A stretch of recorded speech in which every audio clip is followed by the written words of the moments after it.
about his access to children over the years in his ministry?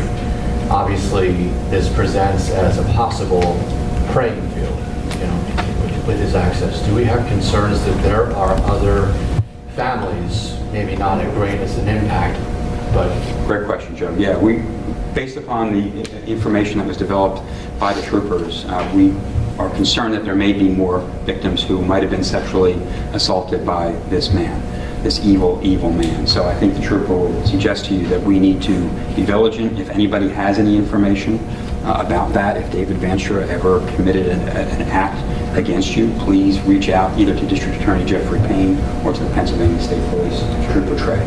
Was there any indication, what was his life like now? Is he just an old man living in the country in Georgia? I mean, was he involved in anything? Is he active in his community?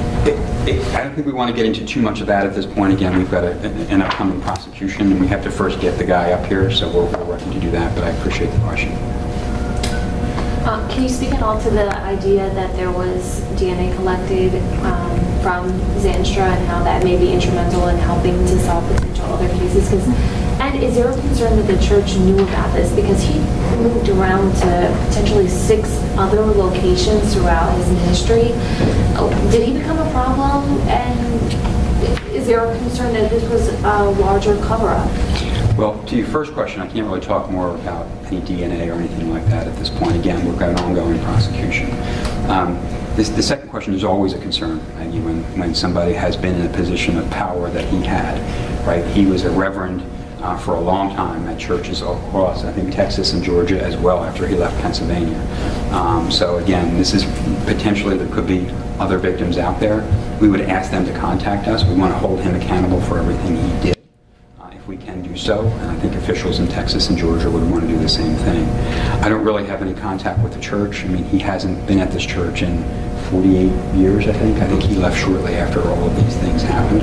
I don't know about any other disciplinary records. We were just dealing with the facts that we had before us. We wanted to get him to make the confession that he did, and now we've got his confession. We want to bring him here to get justice for Gretchen.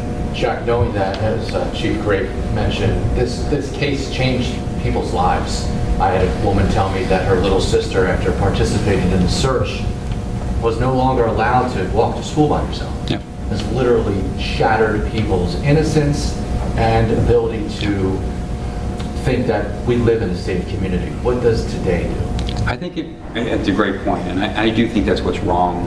Part of what's wrong anymore is people are terrified. I have 2 17-year-old kids, and we were afraid. We live in Havertown. We were afraid to let them out of our eyesight when they were smaller children, in part because you just don't know. And part of that is the information. We have 24-hour news cycles now. We know about every bad thing that happens, it seems like, in the world at the matter of a moment. So some of that, we have to realize that most people in this world are good.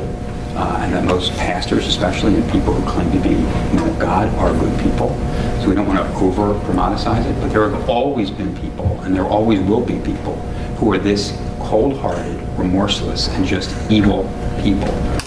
Thank God there's law enforcement here to hold them accountable. And Joe, however long that takes, we're going to do it, because this young lady should be alive. What happened to her is just horrendous. It has changed that community, but it's to your point. These kind of cases, when we see them, they make people afraid. And we can't be afraid of each other. We still have to be able to live in a society where we all believe that most of us are good people who want to do good things and care for each other's children. But the world isn't what it was in 1975, I can tell you that. And that's a shame. But hopefully, to answer your question, people will see that law enforcement does not rest. Pennsylvania State Police, Marple Police Department, District Attorney's Office, Delaware County, we did not rest, and we will not rest until this man is held accountable.